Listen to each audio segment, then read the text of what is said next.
चलिए आज हिमालय की बर्फीली चोटियों के बीच बसे एक ऐसे दिव्य स्थान के सफर पर चलते हैं जो करोड़ों लोगों की आस्था का केंद्र है, बद्रीनाथ धाम। आज हम सिर्फ एक मंदिर की कहानी नहीं, बल्कि उन कथाओं, उन रहस्यों और उस गहरी आध्यात्मिकता को समझने की कोशिश करेंगे जो इस धाम को धरती पर वैकुंठ का दरवाजा बनाती है। अपनी बात की शुरुआत इसी शक्तिशाली मान्यता से करते हैं।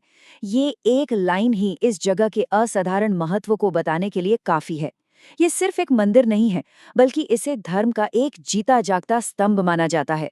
एक ऐसा प्रकाश जो सदियों से हमारा मार्गदर्शन कर रहा है।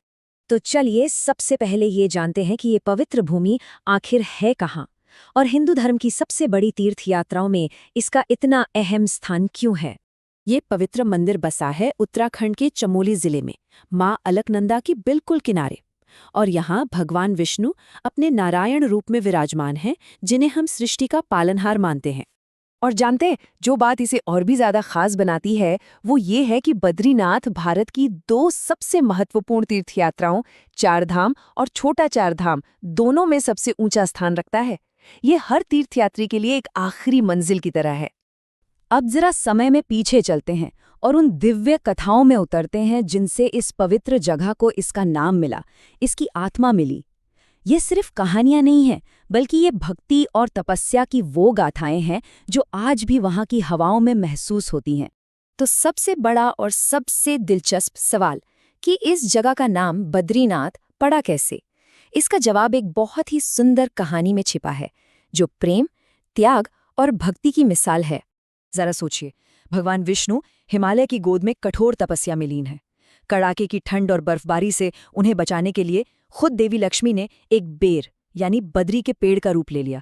अपनी इस निस्वार्थ भक्ति से उन्होंने भगवान को ढक लिया, उन्हें छाया दी।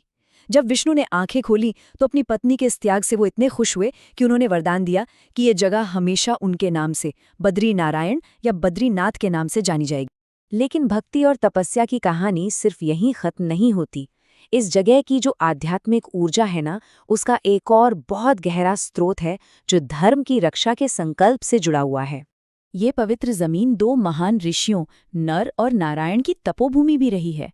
माना जाता है कि नर महाभारत के महान योद्धा अर्जुन का ही पिछला जन्म थे और नारायण तो स्वयं भगवान विष्णु थे। दोनों ने मिलकर यहाँ हजारों सालों तक धर्म की रक्षा के लिए घोर तपस्या की थी, जिससे इस जगह की ऊर्जा कई गुना बढ़ गई। तो पौराणिक कथाओं के दौर से अब आगे बढ़ते हैं और इतिहास के उस पन्ने पर आते हैं जब इस पवित्र स्थल को वो रूप मिला जिसे आज हम सब जानते हैं। देखिए कैसे ये जगह एक प्राचीन तपोभूमि से एक भव्य मंदिर में बदल गई। और इस बदलाव का पूरा श्रेय जाता है 8वीं सदी के महान संत आदि शंकराचार्य को, जिन्होंने हिंदू धर्म को फिर से जगाने के लिए पूरे भारत की यात्रा की थी। आदि शंकराचार्य ने इस मंदिर को फिर से स्थापित करने में एक चमत्कारी भूमिका निभाई। कहानियों के मुताबिक उन्होंने अलकनंदा नदी की गहराई से भगवान की पवित्र मूर्ति को बाहर निकाला, उसे पूरे सम्मान के साथ आज के मंदिर में स्थापित किया और बद्रीनाथ को एक बार फिर से भारत के सबसे बड़े तीर्थों में से एक बना दिया। और वो मूर्ति, वो अपने आप में ही एक रहस्य, एक दिव्य कलाकृति।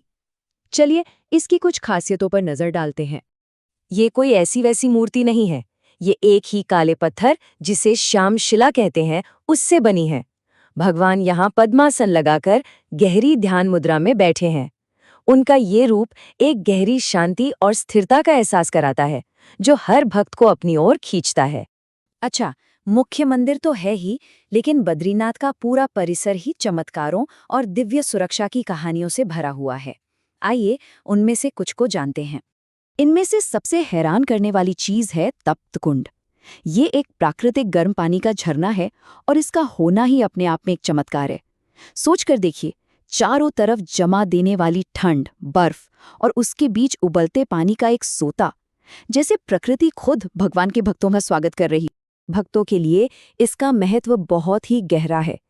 ये एक अटूट मान्यता है कि बद्रीनाथ के दर्शन करने से पहले इस कुंड के पवित्र जल में स्नान करना जरूरी है। ये सिर्फ शरीर को ही नहीं, बल्कि आत्मा को भी शुद्ध करता है। इसके बिना यात्रा अधूरी मानी जाती है। और जैसे देवी लक्ष्मी ने पेड़ बनकर रक्षा की थी ना, वैसे ही एक और देवी ने उनकी तपस्या को बचाया था, माता मूर्ति।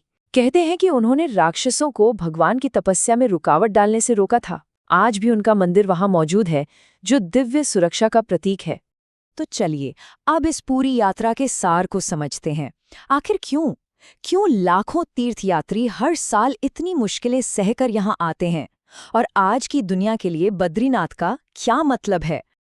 जैसा कि हम जानते हैं, हिमालय में सर्दियां बहुत कठोर होती हैं, तो जाहिर है भारी बर्फबारी के कारण मंदिर के कपाट बंद हो जाते हैं। पर भगवान की पूजा कभी नहीं रुकती।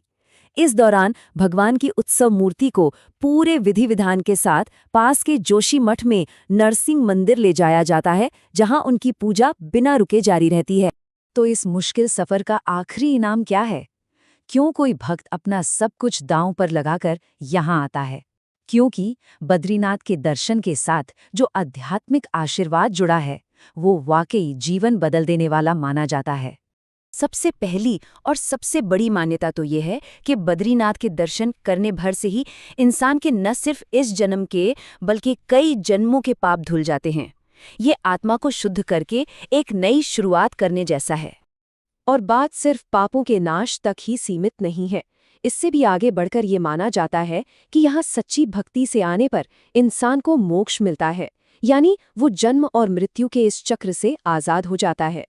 और अंत में वो विश्वास जो इस धाम को सबसे ऊपर रखता है, वो ये है कि बद्रीनाथ धाम सिर्फ एक तीर्थ नहीं, बल्कि इस धरती पर वैकुंठ यानी भगवान विष्णु के दिव्य लोक का प्रवेश द्वार है। ये स्वर्ग का वो दरवाजा है जो हर सच्चे भक्त के लिए खुला है। तो आखिर में ये सवाल बचता है, क्या बद्रीनाथ सिर्फ पत्थर और आस्था से बना एक मंदिर है, या फिर ये सच में त्याग, भक्ति और मुक्ति की तरफ ले जाने वाला एक जीता जागता रास्ता है? इसका जवाब शायद किसी किताब में नहीं, बल्कि उस एहसास में है जो हर तीर्थयात्री वहां जाकर खुद महसूस करता है।